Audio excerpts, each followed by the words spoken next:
नमस्कार दोस्तों, स्वागत है आपका गुरु ज्ञान वक्तावल चैनल में। जैसा कि आपने थंबनेल पे देखा कि गद्दी के देवी देवता को गद्दी से कब चेंज किया जाता है, मतलब कि कब गद्दी के देवी देवता को बदला जाता है। जैसे कि बहुत से लोग करते हैं कि गद्दी के देवता को चेंज करके अमर सिंह बाबा ले लिए, या फिर रत्ती राम गुज्जर बाबा ले लिए, या फिर और भी बहुत सारे देवी देवता हैं। बहुत से लोग पौन ले लेते हैं, कोई सा और पौन ले लेते हैं। जैसे ज्यादातर गद्दी पे चलते हैं सबल सिंह पौन। वो सबल सिंह पौन को हटा के दूसरे पौन को पांच बाबरी में से किसी और को ले लेते हैं। तो ऐसा होता क्यों है? तो सबसे पहली चीज तो देखिए, ये तब होता है तब किसी व्यक्ति के घर में दिक्कत परेशानी होती है, कोई रोग धोग होता है, तो वो व्यक्ति परेशान होकर भक्तों के पास जाते हैं। ठीक है। तो वो देखते हैं कि भाई इनके घर की जादू के अंदर रोग है, और रोग ने पूरे संगर को, जितने भी देवी देवता उन सबको हटा दिया है। वो सिर्फ घर में रोग ही चल रहा है। तो उस समय पे क्या करते हैं भगत, जो गुरु उस्ताद होते हैं, वो कहते हैं कि भाई आप सेवा करो, और सेवा करो, मैं आपको एक पौन दूंगा या देवता दूंगा, आपको उनकी सेवा करनी है। तो वो उस तरीके से उस देवता की सेवा करना शुरू कर देते हैं। जैसे मान लीजिए कोई भी XYZ कोई भी देवता दे दिया, ठीक है, जो नीम अमर सिंह पौन ले लिया, फिर रत्तीराम गुज्जर ले लिया, फिर और भी कोई देवी देवता है, उनमें से कोई सा भी देवता आपने ले लिए, या बहुत से लोग देवी भी ले लेते हैं। तो उस देवी की सेवा करनी शुरू कर दी।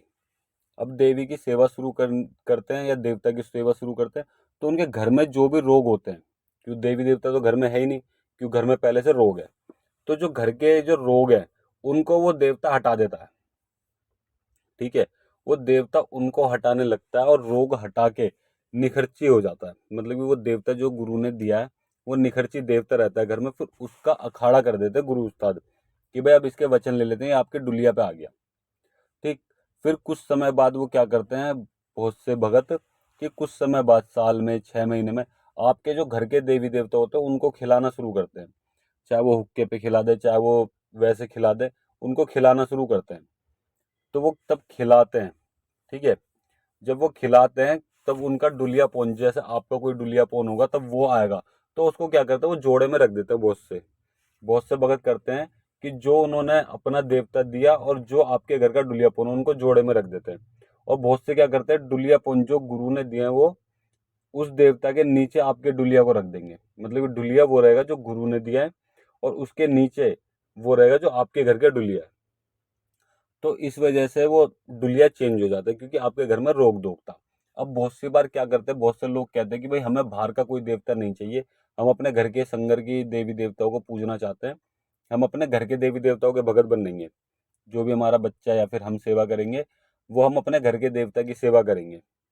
तो उस समय पे क्या करा जाता है, देखिए जो आपके घर में रोग है, ठीक है, जो भी आप जिस भी भगत के पास गए हो, जिस भी गुरु उस्ताद के पास गए हो, वो क्या करेगा उस समय पे, उस रोग को, जो आपके घर में रोग है, उस रोग को हटा देगा। चाहे वो उतारे से हटाए, चाहे वो कैसे भी हटाए, वो उसकी हेडिंग है गुरु की, वो उस चीज को हटा देंगे। ठीक है। उसके बाद में वो आपके देवी देवताओं को खोल के, जहाँ भी आपके देवी देवताओं का बंधन होगा या फिर आपके घर का बंधन होगा, वो आपके बंधन को खोल के आपके देवी देवताओं को घर में प्रवेश करवाएंगे, और आपसे बोलेंगे अब आप अपने घर के देवी देवताओं की सेवा करनी शुरू करो। ठीक है। फिर आपके घर में जो डुलियापन थे शुरू से जो चल रहे हैं, वही डुलिया रहेंगे, और आपके घर में जितने भी रोग होंगे वो सारे रोग एकदम हटा, आपके डुलियापन और चौकी जो होगी वो सब चीज को हटाने लग जाएंगे। फिर धीरे धीरे आपके देवी देवता की पावर बढ़ जाएगी, और आपके देवी देवता ही खेलेंगे। जो जयकार होंगे, वचन होंगे, वो सब आपके देवी देवता से होंगे। उसमें गुरु के देवता का कोई भी रोल नहीं होगा। गुरु के देवता का रोल इतना होगा क्योंकि उसने रोग हटाए हैं, तो वो उसकी दादनी लेंगे। जो गुरु होंगे वो उस रोग को हटाने की दादनी लेंगे अपने देवता से, अपने देवता की। चाहे वो जो भी भोग प्रसाद बोले वो आपको देना पड़ेगा। अब तीसरा जो तरीका होता है, तीसरा तरीका भी होता है, क्योंकि देखिए दिक्कत ना कई तरीके की होती है। एक दिक्कत होती है आपके घर में किसी ने आपकी संगर को हटा के, आपके घरवत के जो देवी देवता उनको हटा के, उन पर बंधन लगा के आपके घर में तंत्र क्रिया करिए। ठीक है। एक चीज तो ये हो गई, ये नॉर्मली दिक्कत होगी जो सबके घर में हो जाती है। अब दूसरी चीज, दूसरी दिक्कत में क्या होता है, उसमें ये होता है कि आपके जो संगर है, जो आपके देवी देवता की जादू है, उसके बीच में रोग पहुंचा देते हैं। आपका जो कोई भी देवता होगा उसके जोड़े में रोग को भेज देते हैं, कि आपका जो संगर है वो पूरे संगर में घुल के आपके संगर को भी आपके विरुद्ध कर देगा, आपके बुरा करने पर मजबूर कर देगा। तो दूसरी चीज ये भी होती है। और उसके साथ में और भी कई सारे रोग घुसेड़ सकता है वो आपके गर्भवत में।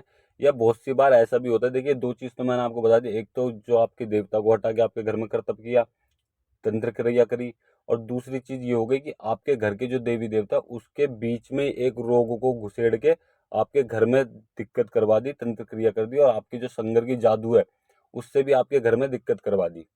अब आप सोच रहे हो कि हमारे तो घर के देवी देवता भी बेकार है, हमारे घर के देवी देवता भी बुरे कर रहे हैं, लेकिन वो उस रोग के चक्कर में बुरा कर रहे हैं, बुरा रोग कर रहा है।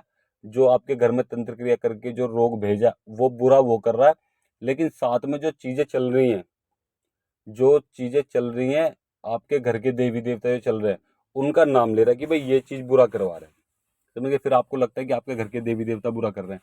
तो 2 चीज ये है, ठीक है। अब और चीज ये होती है कि आपके देवी देवता को बिल्कुल ही हटा दिया आपके घर से, और आपके घर में ऐसे ऐसे देवता छोड़ दिए जो आपको लगेगा कि आपके घर के देवी देवता है, लेकिन वो आपके घर के देवी देवता नहीं है। और कई बार ऐसा भी होता है कि आपके घर में, जैसा आपका वह कुल है, ठीक है, पूरा परिवार है, आपके संगर के बीच में उन्होंने कोई दूसरा देवता पूज लिया बाहर का, तो वो आपके यहाँ भी दिक्कत परेशानी करेगा कि आप भी पूजो उसको। वो वहां पे कढ़ाई बोतल करेंगे उस देवता की अपने घर में, या फिर कोई भी भोग प्रसाद देंगे, तो वो सीधे आपके घर में भी आएगा कि भाई मुझे भी पूजो। तो ये 3 तरीके की दिक्कतें होती हैं। अब तीनों तरीके की दिक्कतों में मैंने आपको 2 तरीके बता दिए कि एक तो डुलियापन चेंज कर देते हैं गुरु, ठीक है, कि डुलियापन रख दिया अपना और फिर आपके देवी देवता को खिला दिया। डुलियापन जो गुरु का डुलियापन होगा वो आपके घर में से दिक्कत हटा देगा, और फिर अपने डुलियापन को वो खिला देंगे, और फिर आपके जो डुलियापन है पहले वाले उनको खिला देंगे बाद में, मतलब कि नीचे रख के बाकी पूरी जादू खेलेगी। ऐसा नहीं है कि जादू नहीं खेलती, जादू खेलती, आपके घर के देवी देवता भी खेलेंगे। अब दूसरी चीज में क्या बताया था मैंने आपको, कि दूसरी चीज में बताया था कि आपको जो आपके देवी देवता हैं, आपके देवी देवताओं के पहले तो आपके घर में से रोग हटा देंगे, उसके बाद में आपके देवी देवताओं को ही वो खिला देंगे, उनकी सेवा पानी करवाएंगे। दूसरा तरीका ये होता है। अब तीसरा तरीका क्या होता है, तीसरी परेशानी का, कि आपके घर में रोग है जादू के बीच में, ठीक है, जादू के बीच में आपके में रोग है, और आप चाहते हो घर के देवी देवता की सेवा करते हो, चाहे वो रोग हटा दें या फिर कुछ भी चीज कर दें, फिर भी आपके घर में दिक्कत परेशानी होती है। फिर आप सोचते हो कि भाई मैं चाहता हूँ कि मेरे घर में, अब मैं अपने घर के देवी देवता पूजूं और किसी देवता की सेवा ना करूं, लेकिन मैं चाहता हूँ और मेरे घर के जो दिक्कत परेशानी ये भी ठीक हो जाए, और आप घर के देवी देवता की सेवा करते हो तो आपके घर में दिक्कत बढ़ती है। तो उस चीज के लिए क्या कर सकते हैं, उस चीज के लिए गुरु उस्ताद कई बार, ये 1% वाला चांस होता है जो गुरु मानते हैं इस चीज के लिए। अगर गुरु खुद कह देंगे तो एक बार की ठीक है, वरना वो जल्दी से नहीं मानते इस चीज के लिए, कि वो अपना कोई देवता या देवी आपको देंगे सिर्फ 40 दिन के लिए, ठीक है। 40 दिन के लिए आपको देवता देंगे, 40 दिन के अंदर अंदर उसमें एक दिन के हिसाब से बढ़ जाता है, कि 40 दिन उन्होंने अपना देवता दिया, अब उसकी आपको सेवा करनी है, उनके निखर्ची उनके देवता की, चाहे वो कोई भी देवी हो सकती है, कोई भी देवता हो सकता है, जो आपको गुरु देंगे वो, ठीक है। आपको उनकी सेवा करनी है 40 दिन तक। अब 40 दिन के अंदर अंदर कम से कम 20 से 25 दिन वो रोग की छांट करेंगे, कि भाई आपके घर में रोग क्या क्या है, ठीक है। आपके घर में सारे रोग वो हटा देंगे, सारे रोग मार देंगे, चाहे मुशक बांध के खींचे या फिर कैसे भी खींचे, वो सारे रोग हटा देगा वो देवता। उसके बाद में गुरु बोलते भाई आपके घर में जो रोग मरे हैं अब और कोई आ रहा है या नहीं आ रहा, वो देवता से पूछेंगे, देवता बोलेगा नहीं आ रहे, तो ठीक है, तो फिर वो बोलेंगे कि अब इनके घर के जो देवी देवता उनको लाना शुरू करो निखर्ची करके, ठीक है। जब आप निखर्ची करके आपके घर के देवी देवता आने लग जाएंगे, और जिस दिन वो ढाला रखेंगे, जिस दिन वो अखाड़ा रखेंगे, अपने जो उन्होंने आपको डुलिया दिया है, जो देवता दिया, उसका हाथ उतार लेंगे, उस देवता को अपने पास वापसी ले लेंगे अखाड़ा रखने से पहले, ठीक है। उसको वापसी ले लेंगे, और फिर आपके देवी देवता के जो हाथ रखेंगे, आपके बड़े बुजुर्ग हो गए, आपके घर में कोई भगत है वो हो गए, या फिर आपके पिताजी हो गए, दादाजी हो गए, वो आपके शीश पे आपके घर के देवी देवता का हाथ रखेंगे। फिर आपसे बोलेंगे कि भाई अब आप अब अखाड़ा कर रहे हैं, वो डोरी वोरी डालेंगे, और फिर आपके देवता को खिलाना शुरू करेंगे। जो आपका डुलियापन होगा वो सीधे डुलियापन ही होगा, जो आपके घर का है, वो अपने डुलिया को उतार लेंगे उसी समय पे। फिर वो आपको अपना देवता नहीं देंगे। हाँ, अगर आप बड़ी भेंट वगैरह देते हो, खुशी से वो आपको अपना कोई देवता दे दे तो वो बात अलग है, जो हर गुरु देते ही हैं ज्यादातर, ठीक है। सब नहीं देते, बहुत से लोग देते हैं, तो वो आपको बाद में अपना कोई देवता दे दे वो बात अलग है, लेकिन उससे पहले का प्रोसेस यही है कि उस समय पे वो अपना एक देवता का हाथ उतार लेंगे और आपको बोलेंगे कि भाई देवी देवता का सेवा करो और उनको बुलाओ, अब हम जयकारे बक्का लेंगे, मतलब कि आपका अखाड़ा रखेंगे। तो तीनों चीज ये प्रोसेस है, तीनों अलग अलग है, तीनों दिक्कत परेशानी का हिसाब किताब अलग अलग है। तो आप ये चीज देख सकते हो और इस चीज से समझ सकते हो आप किस तरीके से सामने वाले का कल्याण कर सकते हो, भला कर सकते हो।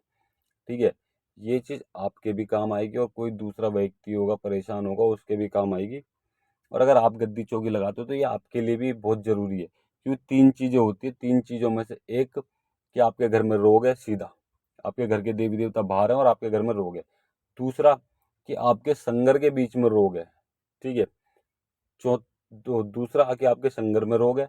और तीसरा कि आप डुलियापन नहीं बदलना चाहते हो, आप डुलियापन अपने घर के देवता को रखना चाहते हो और आपके संगर में भी रोग है और आप चाहते हो कि डुलिया आपके घर के देवता रहें।